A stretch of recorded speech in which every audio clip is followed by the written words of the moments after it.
ஒரு டைம்ல அவரை பார்த்து அலறாதனே கிடையாது தெரியுமா? சின்ன பொம்மை தான் வச்சு பட்டு. அண்ணா நீயானா இந்த சினிமால ஒரு அது நீயானது?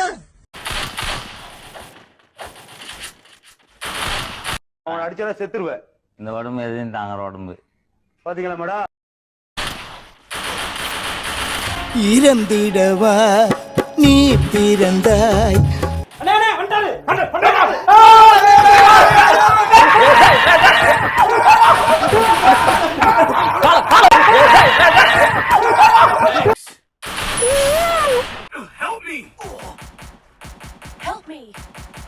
ஏன்னா பிள்ளைச்சு மரியாதை கொடுத்துருக்கேன். அம்மா நிறைய அந்த புண்டானே இப்படி போட்டா சுண்ணு ஆளு புண்டா ஆண்டா கிடைச்சனா சுண்ணு போட்டா. யார் என்ன பண்றீங்க? ஒளிஞ்சிட்டு இருக்கம்பா.